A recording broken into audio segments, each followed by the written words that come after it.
OverSoul 7 and the Museum of Time by Jane Roberts. Read by Martin John. Chapter 9. George hears further disclosures. His dilemma deepens. George was to meet Gregory Diggs in the center's dental office, where they'd have some privacy. Diggs was a few minutes late for their appointment, and George muttered to Seven, "Want to bet he doesn't come? He probably guesses we're on to him. Damn. How can life get so complicated? Maybe he's on the up and up, though," Seven offered, grinning as if this possibility was the furthest from his mind. "After all, we didn't find records of any twin. I mean, the records the police checked couldn't have been tampered with." "Records or no, it's the only possible explanation," George said stubbornly. "Unless you believe in miracles." "Maybe miracles are events we just don't understand," Seven ventured. "Science admits there's lots of phenomenon that can't be explained." "But gums are gums," George said, as if that ended all possible discussion. Before Seven could answer, Gregory Diggs walked in and closed the door behind him. George didn't even wait for Diggs to sit down. He advanced, demanding, "All right, where's your twin? We know you have one." "Twin?" exclaimed Gregory, completely confused. "The guy with the bad gums," George said meaningfully. "There's two of you. You show me your good gums and tell me some crazy story about healing, and I fall for it, or I almost did. We found the records of your twin," he said, lying with a sense of true virtue. Gregory Diggs stared at George with an honest outrage that even George could see was beyond manufacture, so that George, who was basically good-hearted, felt instantly guilty. "I don't have any goddamn twin," Gregory Diggs said, in a sputtering, completely disbelieving voice. "How could you come up with that? I mean, maybe I haven't always played cricket with the world, but I swear I've been completely above board in all this. I tell you, the guy healed my gums. It's true. I left a few details out, but they didn't have anything to do with my gums," Gregory said guiltily. He looked at Seven. In some alarm, Seven said, "Forget it. Dr. Bainbridge has had enough to put up with today. I'll tell him tomorrow." "No, I want to get it over with," Gregory Diggs insisted, sounding as stubborn as George had earlier. "I told you I'm starting over. The world's just different for me now." "Tell me what?" George asked, with a silly, quizzical look, as if not sure he wanted to know it all. So Seven just threw up his hands, telling himself that he'd ad-lib some explanations along the way, and Gregory began, in a hesitant, somewhat defensive voice. "This was before my gums got healed. I saw you in the morning, and you said nothing could be done for them. They hurt like hell, and I was mad. I figured like I used to, that nobody gave a damn. Anyhow, that night I decided to skip town, only I didn't have any money. So I looked up your address in the phone book and went over." Diggs stopped, glanced almost imploringly at the wide-eyed George and continued, "Well, I figured on stealing some drugs and selling them on the street for cash. I figured you probably got them free anyhow. Well," he broke off, looking twice as uneasy as he had before. "You may as well tell it all," said George. He kept shaking his head and staring inquiringly at Seven. "Hell, I don't know," Gregory said, almost stammering. "I went inside. The downstairs was dark. A car was in the garage, and there were lights on upstairs in the back. I reckoned that the downstairs office was closed for the night. If I was quiet, I could get away with it. The back door wasn't even locked, so I went in." "Where I found him," Oversoul 7 said briskly. "Why didn't you tell me?" George's eyebrows leaped upward. "Well, he didn't take anything. That's the important thing," 7 said. "We had a talk, so I didn't want him to get in more trouble than he was." "For Christ's sake," George said. "So when you left," 7 said brighteningly, "I went downstairs to see what was going on, and found Gregory here pawning around looking for drugs." George, looking awed, just stared at 7. "My God, that was a brave thing to do," he said. "Dumb, but brave." 7 had the grace to blush, and George said, "But why? I'd have been able to handle it okay."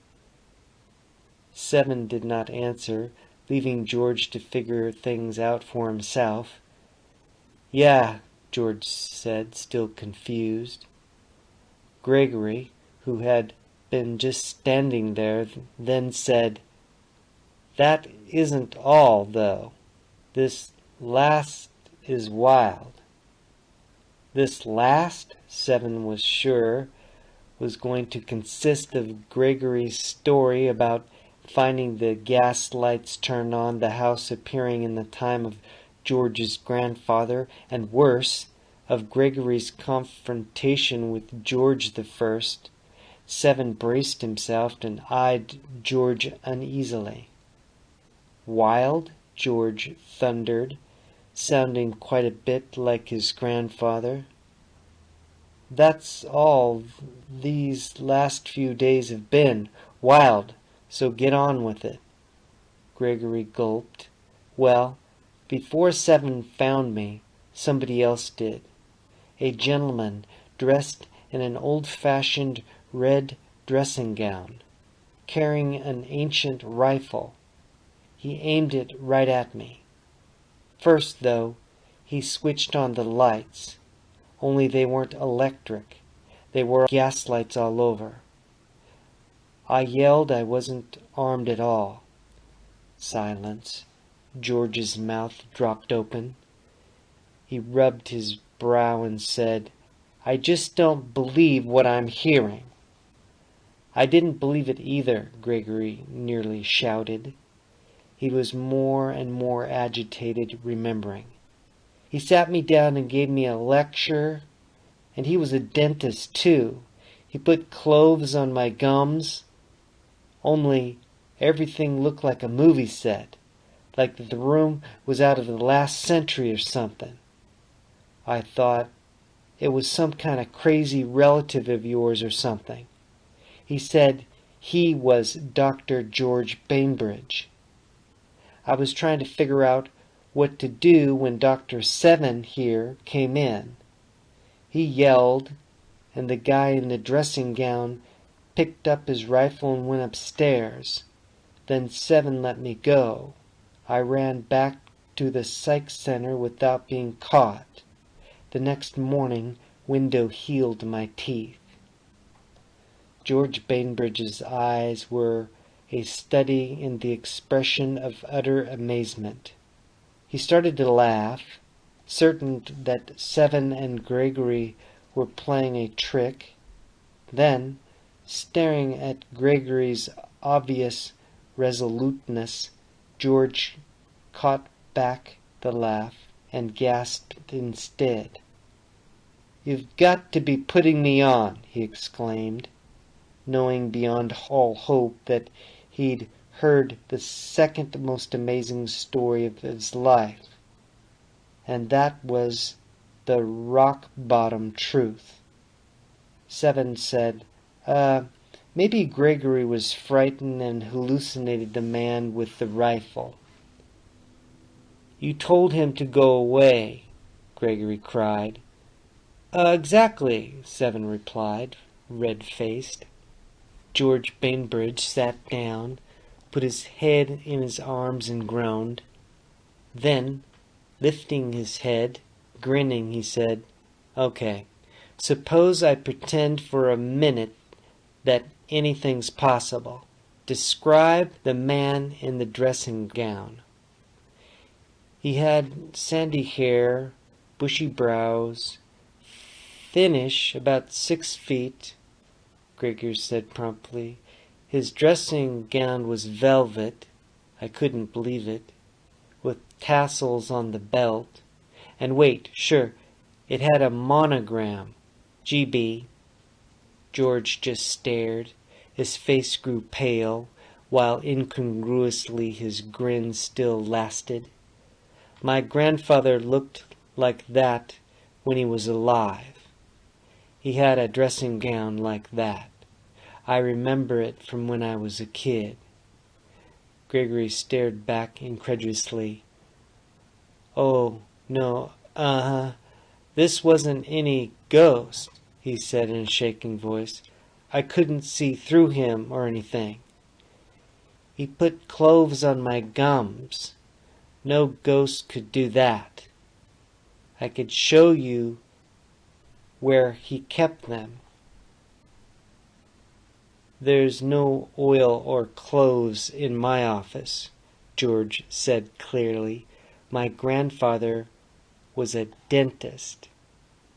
He used cloves. I remember the smell." "That's it!" Gregory cried. "The smell burnt my eyes." "And you don't have a twin. Those were your gums?" George asked in a quiet voice. Gregory nodded. "The man I saw was solid, though," he objected. "Dr. Seven saw him, and the gaslights too." "I've seen him before," Seven admitted, blushing. Then to George, "He does seem to be your grandfather." "You too?" George shouted. "Why didn't you tell me?" "Never mind. You didn't think I'd believe you, I suppose." "Well, I don't." He plucked down in his own dentist chair and glanced out the small window. "At least I wouldn't have a few days ago. I do now, though God knows why. Do either of you realize what this does to my life? My grandfather's ghost, and a man who thinks he's Christ healing diseased gums? What am I supposed to do with this? I ask you quite honestly." "Accept the events as part of reality," Seven said quickly. "Since they happened, they're legitimate, whether or not they're supposed to happen or not. You've never been a quitter." "How do you know?" George asked suspiciously. "Well, you sure don't act like one," Seven amended hastily. "You happen to be right," George replied. "And if these things happened, well, they happened. Only why to me, for Christ's sake?" "What about me?" Gregory Diggs exclaimed. Then slowly, "You know, I've done a lot of thinking lately, and I might have found an answer to that, sort of." He paused, and George said, "Well, come on, out with it. Hell, I'm really interested." Gregory looked at the floor, then said, "Well, I'm not looking for sympathy, but my childhood was crummy, poor. Father was a drunk. Mother not much better. 5 kids. I didn't think anyone cared a shit about me. I mean nobody. And for a bunch of years at night, sometimes I used to, I don't know how to say this, stare at the sky and think, you son of a bitchin' universe, you could do some tiny nice thing just for me if you wanted. I didn't care how small it was, but I wanted some tiny miracle at least that was just for me, to let me know that life or the universe or something knew I was alive and cared." Gregory muttered the last sentences, yet spoke them so quickly that George and Seven had difficulty understanding him. When Gregory was finished, George said, "Hell, I'm sorry." "But you don't see," Gregory interrupted, speaking firmly now. "I think that was it, somehow. I mean, back then I wanted a miracle so bad, so maybe it just took this long for one to catch up with me." Forgetting himself, Seven cried, "Of course! I forgot how important you are to all of this. Now I see why. Your intent." "I wish somebody would explain it all to me," George said, interrupting. Then to Gregory, "Gaslights, you said?" Gregory just nodded. "So what's to be done?" Seven asked briskly. George Bainbridge stood up, his face full of resoluteness, his eyes narrowed with intentness, his hands on his hips. "I'm going to check out John Window," he declared, "and if he can heal gums or anything else, the world or somebody should know about it. The medical society. God knows who." "No, you can't do that," Gregory protested. "They'd make his life a living hell. You don't understand. When Window thinks he's Christ, he can heal. At least he healed me. But he's paranoid. He's afraid that he'll be crucified. I mean, he really gets panicky. I admit it sounds screwy, but to tell the authorities would scare Window to death." "Well, what do you suggest then?" George asked, exasperated. "I thought you wanted publicity." "I don't know what to do. Nothing, maybe," Gregory said in a subdued tone. "And if the guy has been healing, say, other patients, how come it isn't out by now?" George asked. "They're all supposed to be nutty to one extent or another," Gregory said, almost shouting. "I mean, you didn't want to believe me. Who'd believe one of the patients?" "Yeah, well," George said. "Man, I'm sure am sorry I said anything," Gregory murmured. "I just wanted to prove you wrong in the beginning. Now I'm really sorry I did. I sure don't want to make it hard on the very guy that helped me. It wasn't just my gums, you know. My whole world is better now. My whole life." He looked to be near tears. "Look," George said reassuringly, "I'll just talk to Window's doctor and Window. Nobody else without checking with you, okay?" "Yeah," Gregory said, sounding unconvinced. "Do you trust my word?" George asked. "Yeah, Gregory replied, surprising himself. He realized that he liked George Bainbridge and Dr. Seven, and anyway he felt as if he'd found a real friend for the first time in his life. Only Wenda was a friend too, and he wouldn't let anything hurt him. Of course, there's no proof that was my grandfather, George said with an embarrassed laugh. I'm just taking you both at your word, but for the life of me I can't see why you'd want to lie. Can you describe the room? I sure can, Gregory said. It was all old-fashioned, so was the dentist's office. I mean, it had weird little wooden tables in it and lace curtains at the window, and a funny dentist chair, not like the ones here at all. There was Victorian furniture, I guess you'd call it, and in particular a gigantic fern set in a pot by the window in the dentist's office. I hid behind it, but I was caught anyway.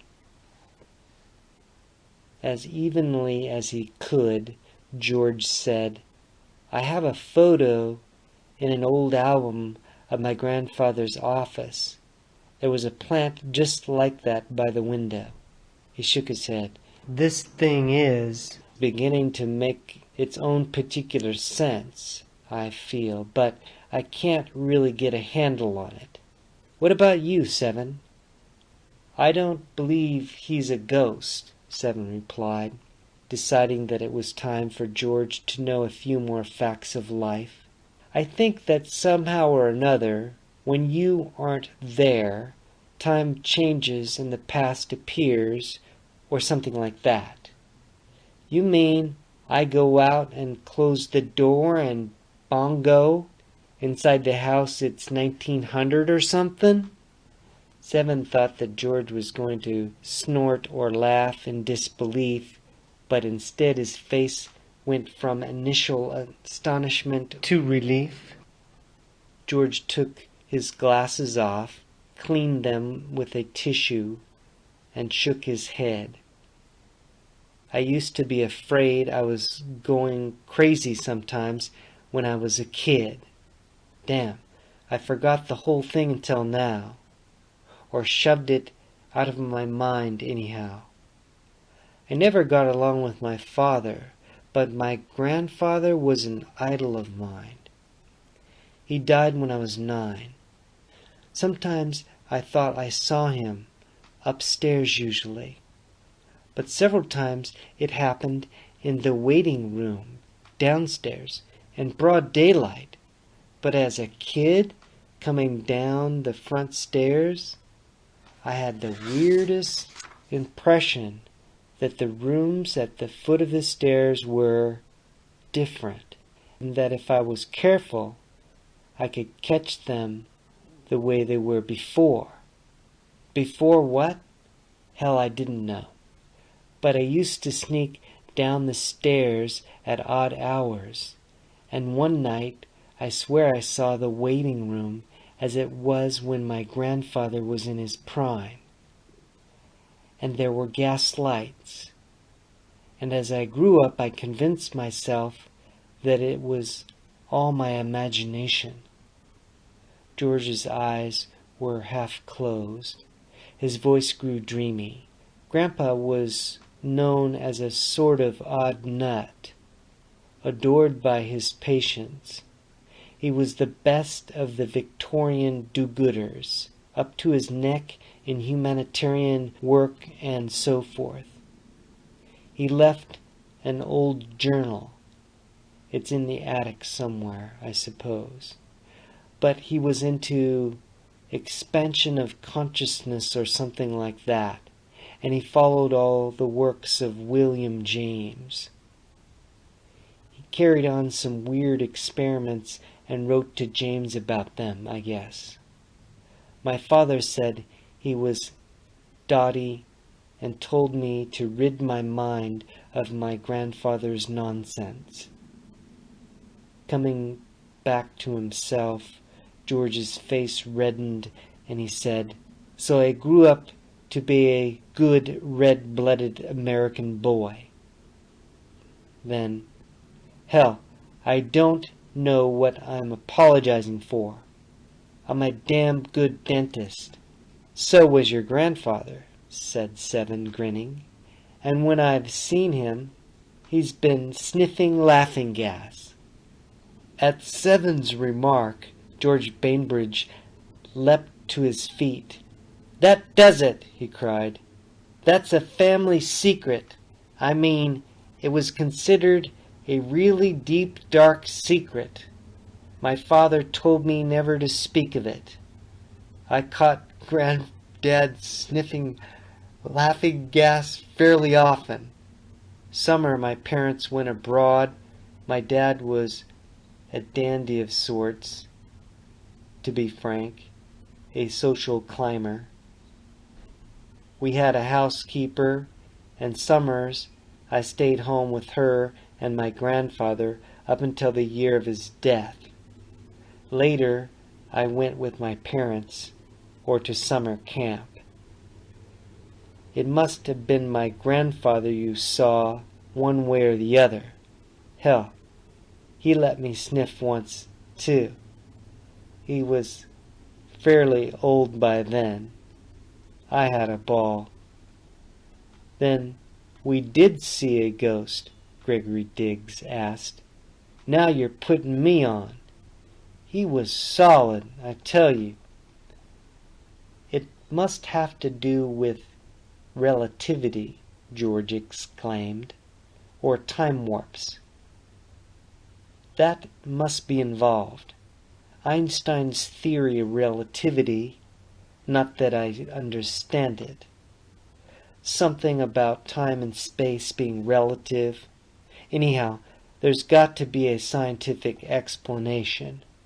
Shit, I'm not going to take all of this lying down. I'm going to get to the bottom of it." "Weren't you pretty shaken, Seven, when you saw my grandfather strolling around?" Seven grinned. "No, I liked him. I take things as they are.